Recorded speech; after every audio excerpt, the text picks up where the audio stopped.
Capítulo 12. Ame a Deus como se nunca tivesse sido ferido. Do livro Ame como se nunca tivesse sido ferido. Autor Jensen Franklin.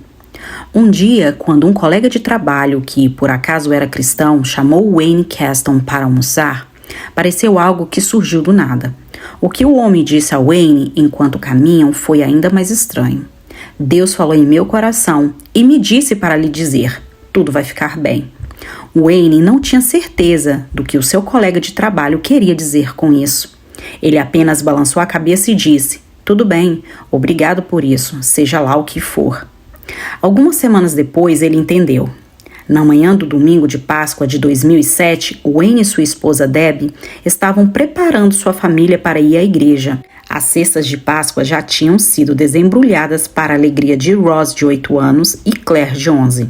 Para Charles, o aluno do ensino médio com 18 anos de idade, não eram os coelhinhos de chocolate e jujubas que despertavam sua empolgação. Era o novo taco de golfe que ficava ao lado da sua cesta. Planejando participar do Young Henry's College com sua bolsa acadêmica no outono, Charles estava trabalhando em sua jogada na esperança de entrar no time de golfe da escola. Esse taco era tudo o que ele sempre quis. Charles tinha acabado de chegar em casa das férias de primavera na noite anterior. Fique em casa, seus pais lhe disseram cedo naquela manhã. Você esteve dirigindo a noite toda, deve estar exausto. Volte para a cama e descanse um pouco. Charles riu. É Páscoa. Claro que vou com vocês para a igreja. Debbie pegou o volante da SUV naquela manhã e Claire pulou no banco do passageiro.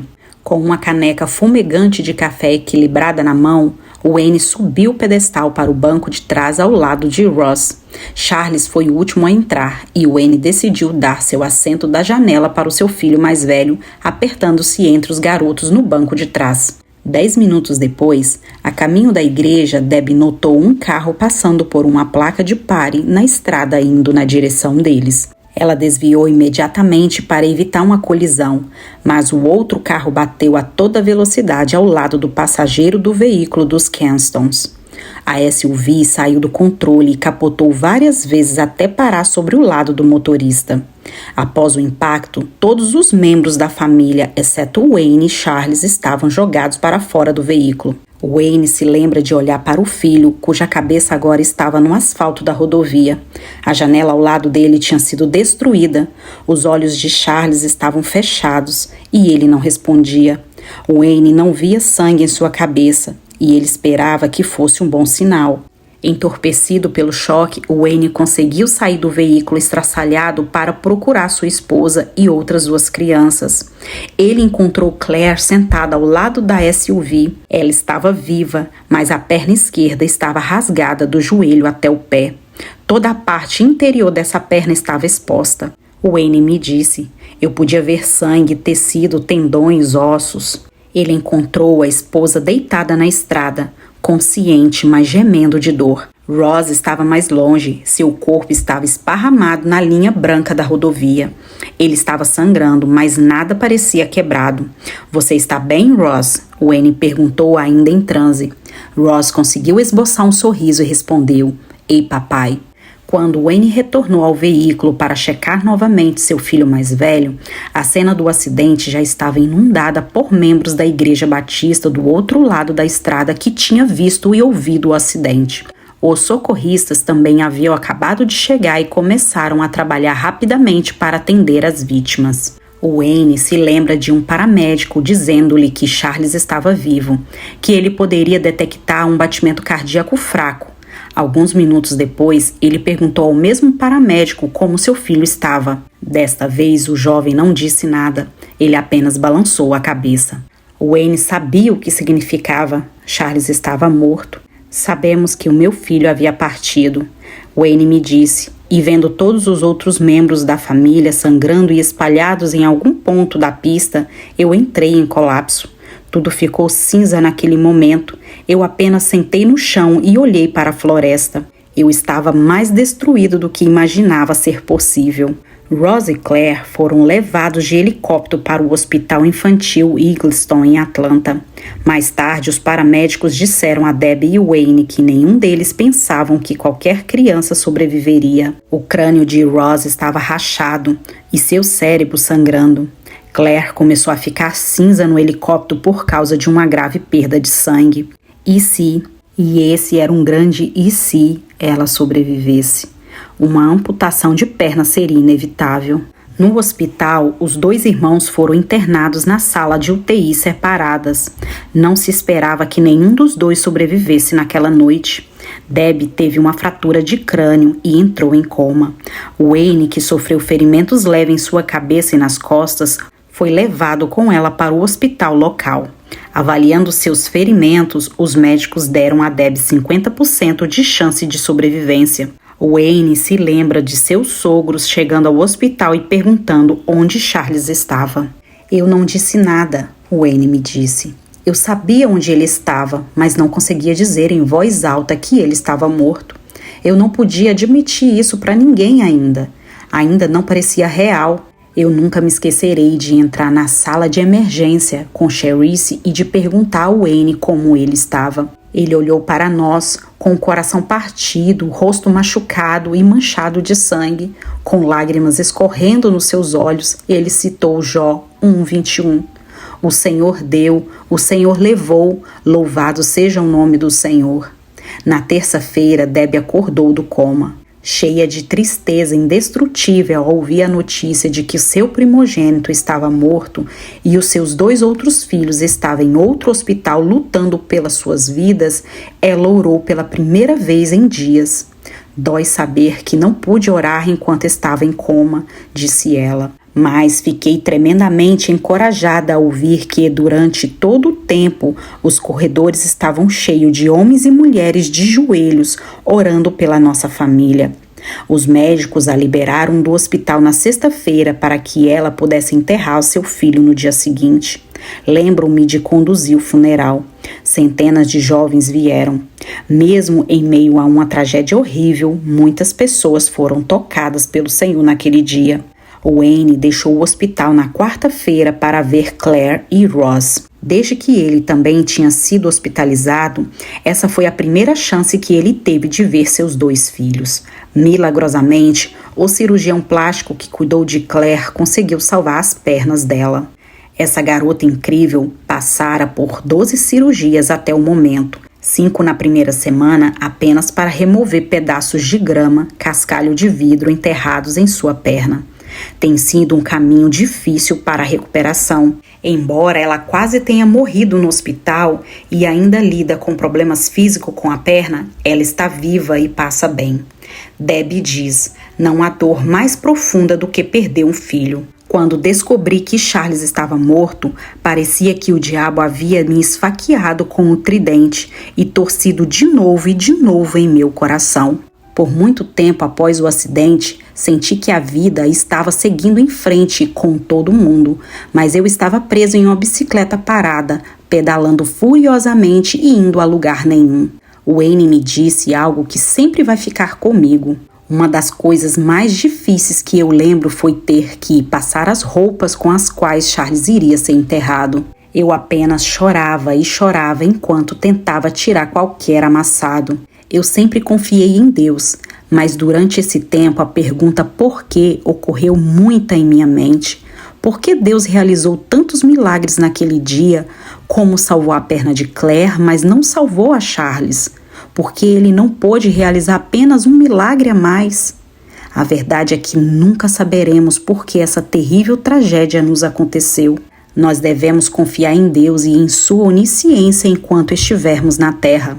As Escrituras nos dizem que o Senhor não nos dará mais do que podemos suportar, mas posso dizer que estamos no limite do limite. O que me surpreende sobre a família Keston é que, mesmo depois de uma tragédia indescritível, perda e desgosto, eles se apegaram à fé. O amor deles por Deus era inabalável. Debbie me disse, Deus nunca prometeu que coisas ruins não aconteceriam, mas Ele prometeu andar conosco nos tempos difíceis. Mesmo que as nossas vidas tenham mudado para sempre, o amor de Deus é para sempre. Eu extraio força dele todos os dias. Ela me contou sobre um diário que ela manteve durante esse período em que escreveu exemplos da fidelidade de Deus. O modo como ele nos regou com amor, especialmente por meio de outras pessoas orando por nós, suprindo nossas necessidades e nos encorajou, foi surreal. Embora fosse um caminho longo e doloroso para a cura, o Wayne aprendeu a amar e a confiar em Deus acima de tudo. Nossa família passou e ainda passa por um sofrimento implacável, ele disse. Às vezes parece uma batalha constante. Romanos 8:28 diz: sabemos que Deus age em todas as coisas para o bem daqueles que o amam, dos que foram chamados de acordo com seu propósito. Nos lembramos desse versículo diariamente. Por intermédio dessa tragédia, minha esposa e eu nos aproximamos de Deus. Nós tivemos que ficar conectados a Ele. Eu não acho que tivemos escolha. Posso verdadeiramente dizer que agora eu confio em Deus mais do que nunca. Quando coisas assim acontecem, você descobre como a vida é delicada e com que rapidez as coisas podem mudar. Nosso tempo na Terra é curto. Este não é o nosso destino final. Eu sei que vou ver Charles novamente e estarei com ele no céu por mais tempo do que estive com ele aqui na Terra. Os milagres em sua jornada de fé continuaram. Claire escreveu as seguintes belas palavras em sua redação da faculdade. Embora em público eu continue a usar apenas calças para esconder minhas cicatrizes na tentativa de evitar o ridículo e o confronto, sei que Deus poupou a minha vida para um propósito maior e estou trabalhando diligentemente para cumprir o meu chamado. Estou me recuperando e recomeçando com uma esperança maior. Deus pródigo. Eu penso sobre o que o Wayne me disse. Eu sempre confiei em Deus, mas durante esse tempo a pergunta por quê ocorreu muito em minha mente. Eu não estive no lugar de Wayne, mas eu entendo seu questionamento. Não que meu amigo estivesse zangado com Deus, mas sinceramente me pergunto como alguém não poderia ficar bravo com Deus no meio de tal tragédia. Às vezes parece que Deus é um Deus pródigo quando Ele não faz as coisas ou não age de maneira que achamos que deveria. Quando pensamos em Deus, muitas vezes imaginamos que Ele sempre tem um papel encorajador e milagroso, mas há momentos na vida em que Ele age totalmente fora desse papel, como quando o milagre não acontece, ou quando a tragédia vem batendo às nossas portas, ou quando Ele está em silêncio. A caminhada cristã é uma maratona, não uma corrida curta. Se você estiver nisso para o longo prazo, você irá passar por temporadas de desânimos e até mesmo de desespero. Mas e aí? Nós desistimos? Nós abandonamos nossa fé? Nós escolhemos acreditar que não há plano ou propósito em nossas vidas ou na luta pela qual estamos passando? Claro que não. Nós amamos a Deus como se nunca tivéssemos sido feridos. O objetivo número 1 do inimigo é lhe deixar zangado com Deus. Não faça isso. Confie em Deus. Ame como se nunca tivesse sido ferido. José fez isso, assim como Jesus. Atos 14:22 nos diz que é necessário que passemos por muitas tribulações para entrarmos no reino de Deus. Às vezes a vida vai de mal a insuportável. Nós já estamos no limite do estresse quando algo mais desaba. Tenho boas notícias. Quando a vida vai de mal a insuportável, um milagre o aguarda.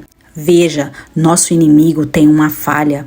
Sozinho ele não consegue deixar ruim o bastante. Às vezes ele continua pressionando e pressionando tanto que nos empurra direto para os braços de Deus. O maior inimigo do diabo é ele mesmo, pois ele sempre exagera nos seus ataques. Às vezes somos tão pressionados que finalmente percebemos que temos que fazer alguma coisa. Nós temos que orar, temos que começar a ir à igreja, temos que receber aconselhamento. Nós temos que começar a amar a Deus como se nunca tivéssemos sido feridos. Deus pode não ter sido sua primeira escolha, mas ele se tornou a sua última chance. Josué teve um sonho de Deus em que os seus irmãos e pais se curvavam a ele, e então tudo parece ter caminhado para a direção oposta. Ele foi abandonado por seus irmãos, deu um passo para trás. Ele foi vendido como escravo, deu outro passo para trás. Ele foi falsamente acusado de estupro e jogado na prisão. Mais outro passo para trás. Quando finalmente se sentou, havia um trono sob ele. Você pode estar com o coração partido por uma perda ou crise em sua família, mas Deus vai levá-lo aonde Ele lhe disse que iria levá-lo. Não importa se você estiver avançando ou aparentemente regredindo até lá. Se o seu mal se tornar insuportável, é hora de coisas boas acontecerem. É hora da libertação, é hora de um milagre. Acredite na promessa. Quando foi a última vez que você abriu um biscoito da sorte e leu a mensagem no pequeno pedaço de papel que havia dentro? Você provavelmente estava se deparando com o trabalho do Donald Law, que, sem brincadeira, é um escritor de sucesso de frases para biscoitos da sorte. Por 30 anos, Law trabalhou para o Wonton Food Inc., maior produtora mundial de biscoitos da sorte. Law escrevia cerca de 2 ou 3 axiomas por dia. Ele se esforçou para criar sabedoria, inspiração e inteligência em uma sentença de cerca de 10 palavras. Não deve ser fácil fazer isso. Um ex-bancário, Law começou a trabalhar para o Wonton Food nos anos de 1980. O papel do escritor de biscoitos da sorte caiu em seu colo porque, de todos os funcionários da empresa, seu inglês era o melhor. Depois de criar algumas fortunas por dia durante 3 décadas, seu processo criativo começou a desacelerar. O bloqueio de escritor começou e Law passou a escrever apenas 2 ou 3 frases por dia. Em 2016, Law, que também atua como vice-presidente e diretor financeiro, deixou o cargo de escritor de biscoitos da sorte. Ele espera que o legado continue e sua missão de fazer com que os clientes se sintam melhor perdure por meio de novas gerações. Esse homem, que afirma ser o autor mais lido dos Estados Unidos, disse: "Não acho que os biscoitos da sorte sejam como um horóscopo. É uma maneira de terminar uma refeição em um restaurante chinês e ficar feliz quando você sair." Você já ouviu alguém dizer: "Eu quero uma palavra do Senhor"? Talvez você mesmo já tenha dito. A palavra que queremos receber geralmente é algo esperançoso e encorajador, como uma mensagem que você tira em um biscoito da sorte. Você será abençoado, as coisas vão mudar em breve para melhor, você vai encontrar uma grande soma de dinheiro, a felicidade será sua. E se você abrisse um biscoito da sorte e tivesse essa mensagem? Você ainda estará solteiro pelos próximos 5 anos, você provavelmente perderá seu emprego nos próximos meses, seu marido não vai voltar mais para casa, você vai ficar doente, você não vai conseguir a promoção. Ninguém quer ouvir mensagens como esta. E ainda assim, a vida é dura. Nós vencemos, perdemos, amamos, nos machucamos, triunfamos, falhamos, fazemos as coisas certas e ainda experimentamos luta, perda, divórcio, falência, abandono, morte e decepção. Eu não sei por que coisas ruins acontecem. Deus pode não responder o porquê. Alguns de nós poderemos não conhecer o propósito da nossa dor até chegarmos ao céu. Eis o que posso lhe dizer: quando você está em crise, Deus não está. Quando você está sob outra onda de depressão, Deus não está. Quando você está perdido em um vale e não tem ideia do que fazer, Deus não desapareceu. Ele ainda é o curador, Ele ainda é o libertador. E Ele ainda está trabalhando em um plano para a sua vida. Só porque você não pode entender o caminho que você está percorrendo, não significa que Deus não está agindo. Ele pode não nos dar a resposta, mas sempre nos dará uma promessa. Escolha confiar nele, escolha acreditar. Ele confortará você em todos os seus problemas. Salmos 23:4. Deus atenderá a todas as suas necessidades. Filipenses 4:19. Ele transformará sua escuridão em luz e endireitará os seus caminhos tortuosos. Isaías 42:16. A alegria vem pela manhã. Salmos 30:5. Deus não te abandonará. Salmos 9:10. Ele vai te restituir os anos que o inimigo destruiu. Joel 2:25. Nenhuma arma forjada contra você prosperará. Isaías 54:17. E quando eu for e vos preparar lugar, Virei outra vez e vos levarei para mim mesmo, para que onde eu estiver estejai vós também.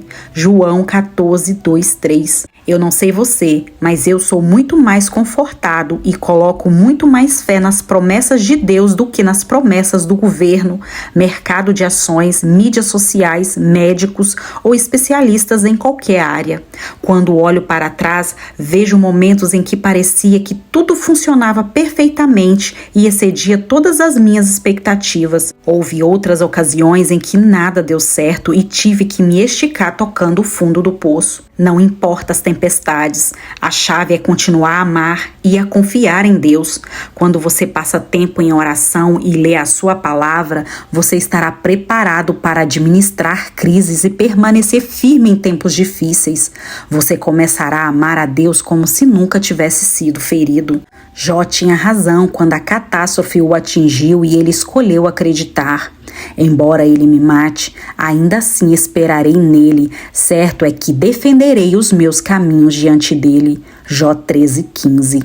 Ensine uma ou duas coisas aos anjos. A maioria de vocês conhece a história de Jó. Nos caprichos do diabo, a riqueza deste homem foi destruída. Seus filhos foram mortos. Sua reputação foi manchada por seus próprios amigos. E sua esposa praticamente desistiu dele. À medida que dúvidas e questões se moviam pela dor incomensurável, Jó tinha uma decisão a tomar: amaldiçoar Deus e morrer ou continuar confiando nele. Jó escolheu amar a Deus como se nunca tivesse sido ferido. Em essência, ele disse: eu não tenho resposta para o que está acontecendo comigo, mas vou adorá-lo de qualquer maneira, porque o Senhor está no controle. Agora, Jó não estava entorpecido com as tragédias que aconteceram com ele. Por favor, entenda que ele passou dificuldades para entender a aparente ausência de Deus. Mas se vou para o Oriente, lá ele não está. Se vou para o Ocidente, não o encontro. Quando ele está em ação no Norte, não o enxergo. Quando vai para o Sul, nem sombra dele eu vejo. Jó 23, 8, 9. Ainda assim ele adorou: eu sei que o meu Redentor vive e que no fim se levantará sobre a terra. Jó 19, 25. Jó pôde ensinar aos anjos uma coisa ou duas sobre a adoração.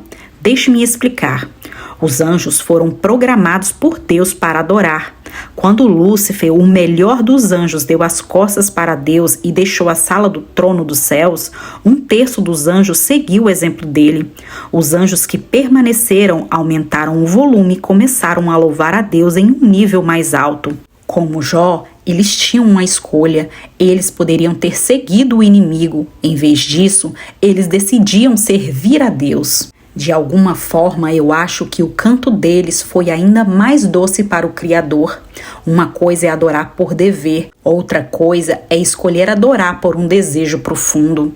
Quando o sangue de Jesus nos limpa, a Bíblia diz: os anjos estão sendo ensinados por nós de acordo com a forma como lidamos com as crises e provações, os bons e os maus momentos das nossas vidas. A intenção dessa graça era que agora, mediante a igreja, a multiforme sabedoria de Deus se tornasse conhecida por poderes e autoridades nas regiões celestiais. Efésios 3:10. Estamos ensinando os anjos a adorar. Estamos ensinando os anjos a multiforme sabedoria de Deus. Os anjos nunca sentiram a adversidade do reino humano. Eles nunca passaram fome. Eles nunca se divorciaram. Eles nunca tiveram dificuldades em seus relacionamentos. Eles nunca perderam um emprego. Enquanto você e eu adoramos em um mundo caído, os anjos adoram em uma atmosfera santa e perfeita.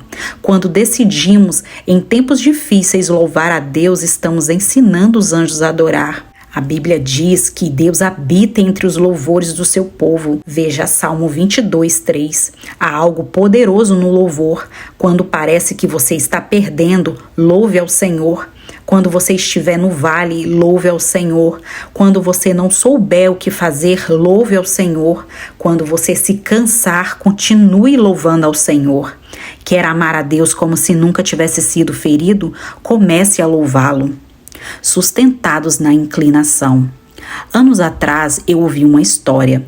Um pastor de uma pequena igreja rural terminava cada culto pedindo um dos membros da igreja que se levantasse e orasse por uma bênção. Quando ele chamava um fazendeiro em particular, o homem sempre fazia a mesma oração um tanto estranha. Ó Senhor, nos sustente na nossa inclinação. Não importava qual tema que o pastor pregasse, a oração do fazendeiro era a mesma. Finalmente, o pastor ficou curioso. Por que você sempre ora a mesma coisa? Perguntou ele ao fazendeiro. O homem respondeu: Bem, senhor, é assim. Eu tenho um velho celeiro lá atrás. Já faz muito tempo. Ele tem se mantido por muito tempo. Passou por muitas tempestades e durou muitos anos. Ainda está de pé. Mas um dia eu notei que ele estava inclinando-se um pouco para o lado. Então eu peguei alguns troncos de pinheiro e o apoiei em uma inclinação para que ele não caísse. Então eu comecei a pensar no quanto eu era como aquele velho celeiro. Eu estou por aqui há muito tempo. Eu resisti a muitas tempestades e a muito tempo ruim na vida. Eu resisti a muitos momentos difíceis e ainda estou de pé também. Mas eu me pego inclinando-se para o lado de vez em quando. Por isso gosto de pedir ao Senhor que me sustente em minha inclinação. Eu acho que muitos de nós começamos a nos inclinar às vezes. Por vezes chegamos a nos inclinar para a raiva, para a amargura, para o ódio, para a vergonha e condenação e para muitas coisas a quais não deveríamos. Então precisamos orar. Senhor, sustente-nos na nossa inclinação para que possamos permanecer de pé novamente para glorificá-lo. Se você já esteve em um furacão, você sabe o quão poderosas são as tempestades. Os furacões podem ter um diâmetro de 600 ou 800 quilômetros, velocidade do vento de até 300 quilômetros por hora, marés de tempestade por mais de 4 metros de altura e chuvas superiores a 50 milímetros por hora. Os danos que os furacões fazem ao atingir a terra pode ser astronômico. Árvores são arrancadas do chão, edifícios são destruídos, cidades inteiras são varridas por inundações. Ainda mais fascinante que a violência dos furacões são 2 componentes deles: o olho de um furacão e a parede do olho. A parede do olho é uma área de nuvens verticais que cercam o olho, que é o centro da tempestade. A parede do olho é o que resulta nos aspectos mais violentos do furacão, os ventos e chuvas mais prejudiciais. Em contraste, o olho do furacão é calmo. Estendendo-se de 30 a 60 quilômetros, esta área é especialmente livre de nuvens. Veja, Deus não tira todos os nossos problemas, pelo menos não tão depressa quanto gostaríamos, mas Ele nos promete paz no meio deles. Ele vai lhe ajudar. Mais cedo ou mais tarde você vai sentir as forças da Mãe Natureza Espiritual e quando essas tempestades vierem, observe onde você começa a se inclinar. Enquanto você lê esse livro, você pode estar inclinando-se a algum lugar que não deveria.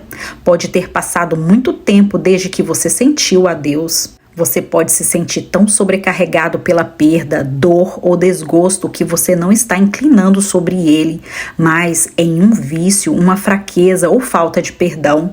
Você pode estar se embriagando, você pode estar clicando em pornografia. Você pode estar se afogando em amargura.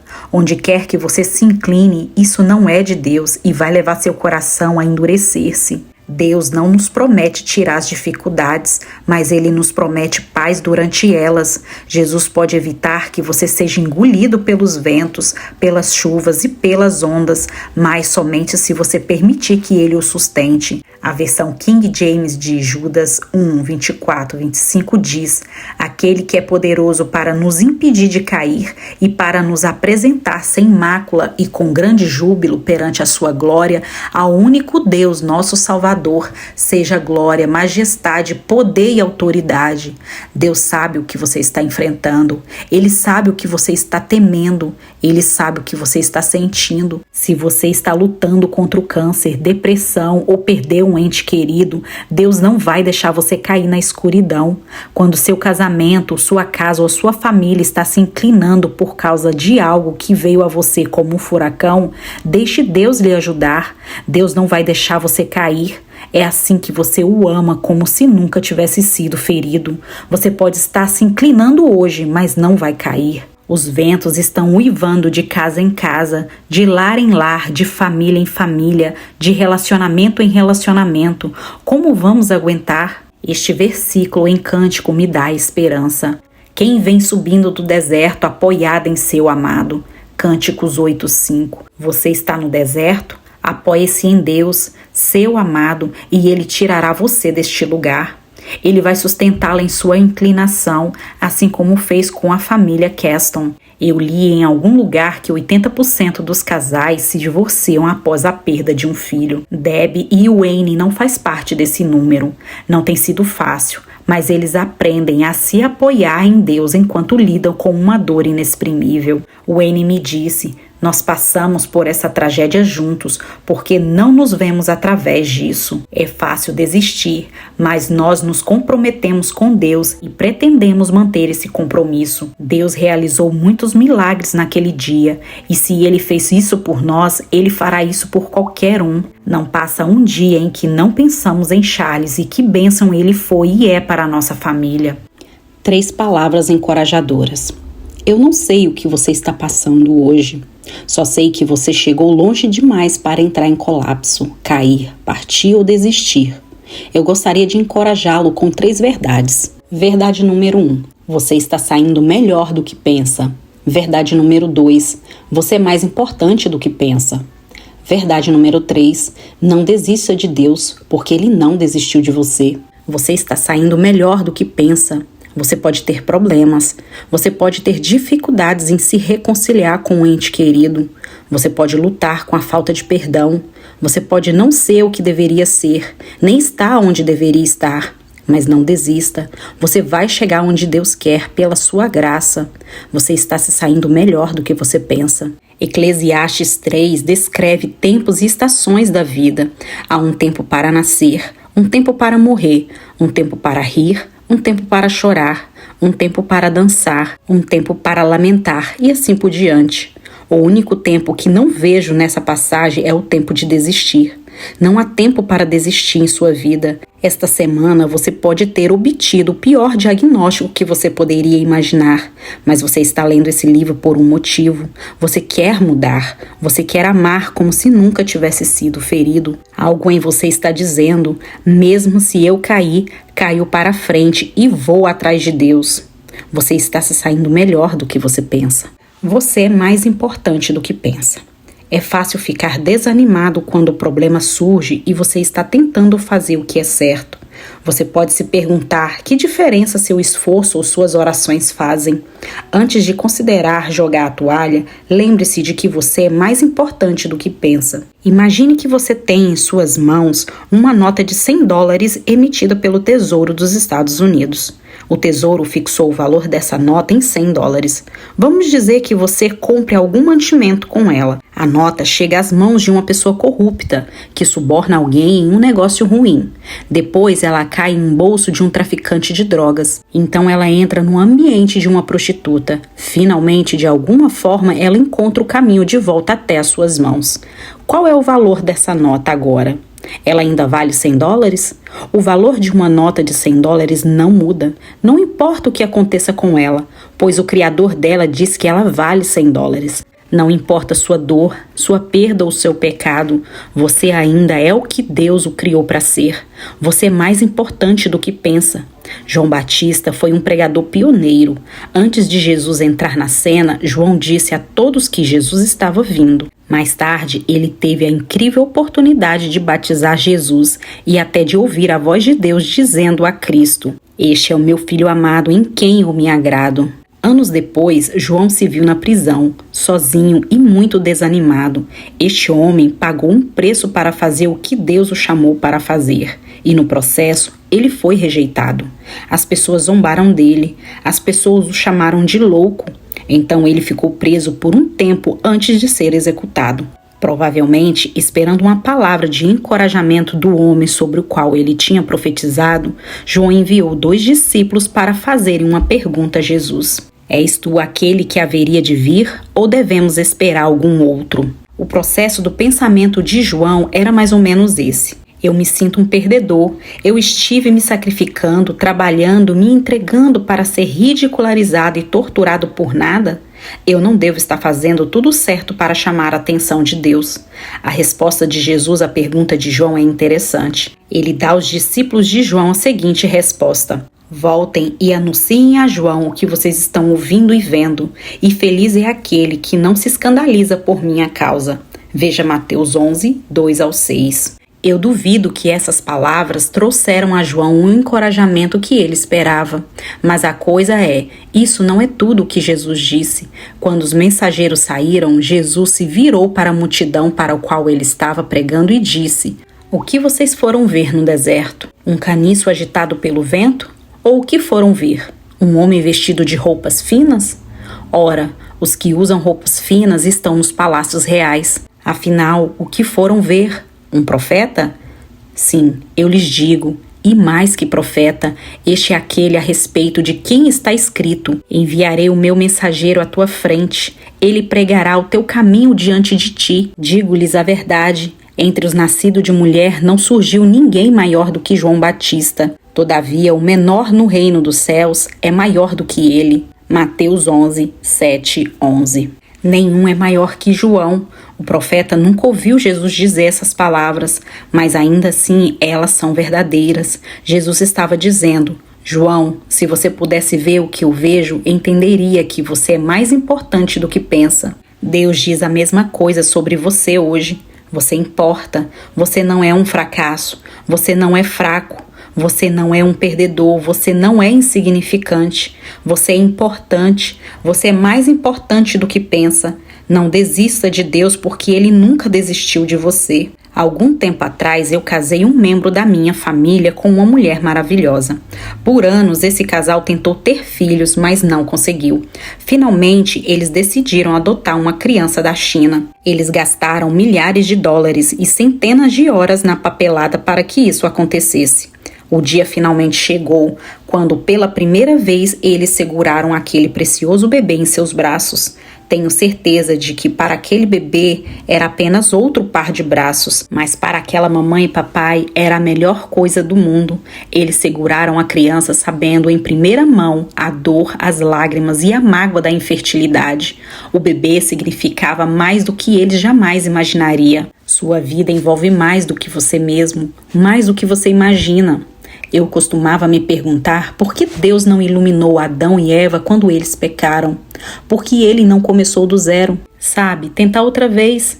Aqui está o porquê. Deus não está no negócio de substituir pessoas danificadas. Deus está no negócio de consertar pessoas danificadas. Ele não quer se livrar de nós. Ele quer nos mudar. Ele quer nos curar. Ele quer nos transformar. Ele quer que vivamos a mensagem da cruz. Uma história é contada sobre um homem estacionado ao lado de uma estrada. O carro dele havia parado de funcionar e ele estava com o capô aberto tentando descobrir o problema. Uma limusine parou atrás dele e um homem saiu.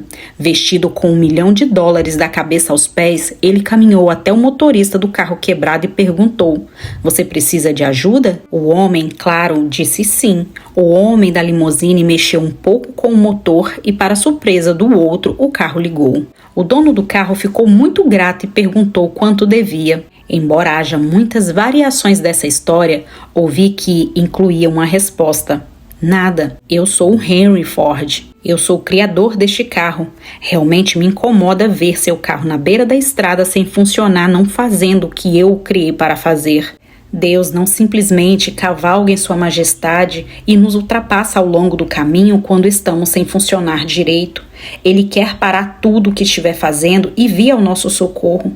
O Criador anseia por redimir sua criação. Incomoda a Deus ver você deixando de viver a vida que Ele criou para você viver. Ele fica muito feliz quando te ver vencendo, quando te ver se movendo para frente, quando vê a sua fé crescendo. Não desista de Deus, porque Ele não desistiu de você. Confie nele hoje, ame-o como se nunca tivesse sido ferido.